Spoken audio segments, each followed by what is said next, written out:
Continuaba la fachada de cooperación, pero la lealtad popular prefería un movimiento de resistencia. Durante el día el gobierno hacía campaña contra el sabotaje. Por la noche, las explosiones sacudían las fábricas y vías férreas, cortando el origen de las líneas de abastecimiento alemanas.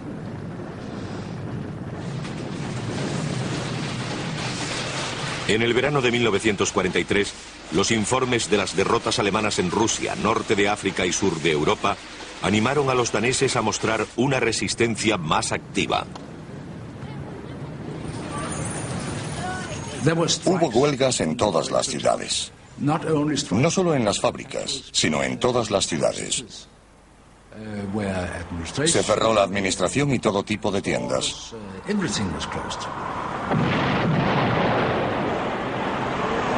Los sabotajes se duplicaron en un mes.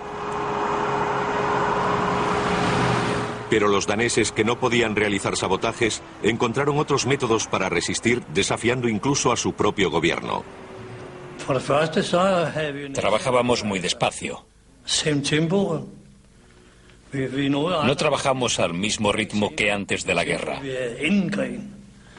Recibimos órdenes de fabricar nuevos barcos, pero nunca los acabamos.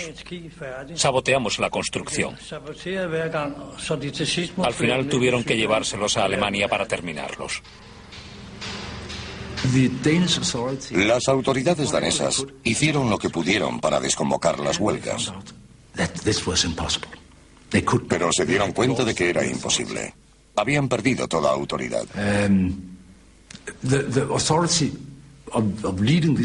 La autoridad para liderar a las masas descansaba en algunos cabecillas locales que no habían sido elegidos y en la prensa ilegal.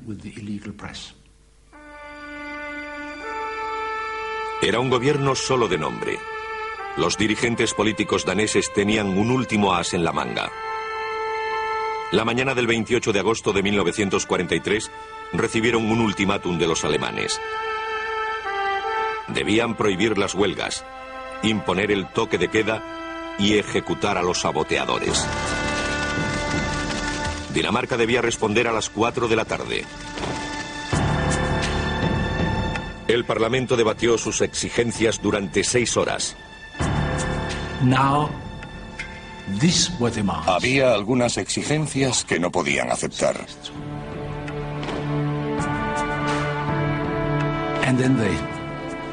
Les dijeron a los alemanes que no podían aceptar ese ultimátum. Scavenius y su gabinete dimitieron. El Parlamento se disolvió. Dinamarca ya no estaba bajo autoridad danesa. El gobierno directo de Alemania, pospuesto 3 años por la política de cooperación de Scavenius, caía ahora sobre Dinamarca.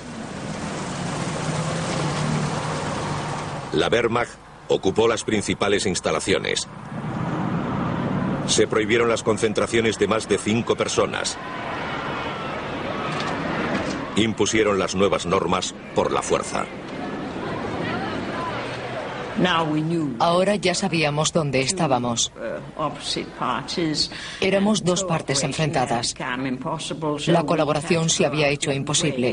Ahora teníamos que ir por un camino diferente, intentando que las cosas funcionaran. Pero no había duda de que ellos eran el enemigo y nosotros el país ocupado.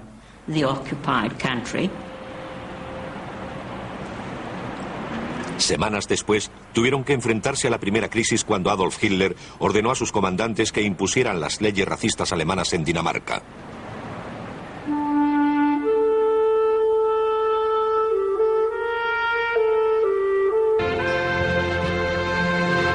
Las redadas comenzaron la noche del 1 de octubre. Pero los judíos se habían escondido en áticos y sótanos, en iglesias y hogares de miles de daneses que les habían acogido espontáneamente.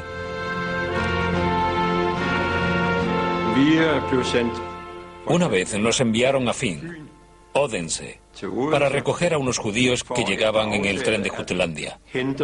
Teníamos que hacerles pasar inadvertidamente por los puestos de control alemanes de Stourbridge. Los ferries estaban fuertemente vigilados por los alemanes. Era necesario que fingiéramos que teníamos algún tipo de parentesco con los judíos.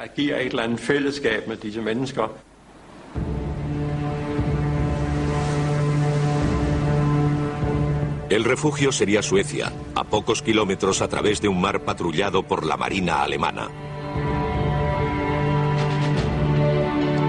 Se escondieron en el bosque y esperaron.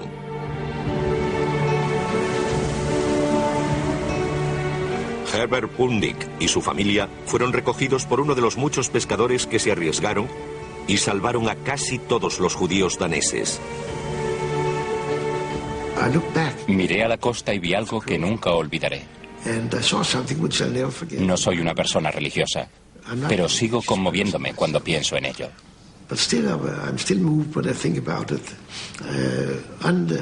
En la arena de la playa vi a las 3 personas que nos habían ayudado. A nuestro Salvador, por decirlo así, a su mujer y a la mujer del pescador, de rodillas en la playa con las manos unidas en dirección al cielo, rezando para que tuviéramos un buen viaje.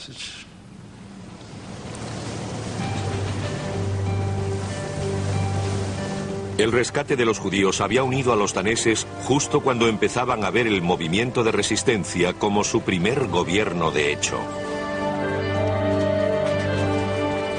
El Consejo para la Libertad publicó su primer panfleto clandestino en noviembre de 1943. Un programa de resistencia dirigido a denegar a Alemania los beneficios de la ocupación.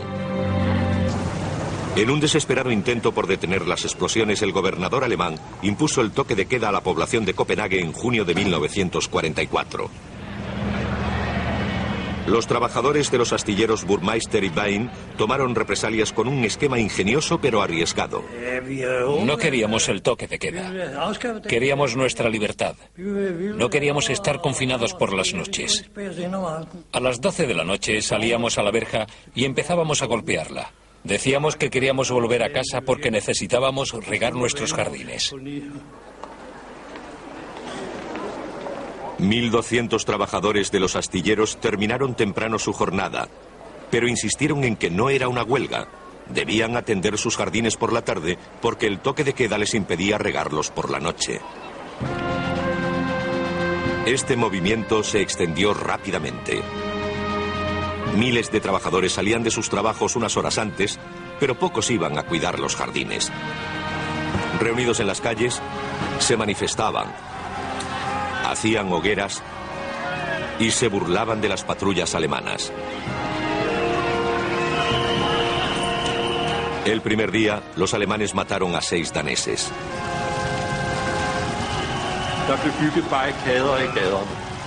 Hicieron barricadas en las calles. Todo estaba en llamas. Se suspendieron los trabajos. Nadie quería ir a trabajar. Entre la población danesa se extendió la sensación de que teníamos que luchar contra los alemanes. Fue el efecto más importante de la huelga general.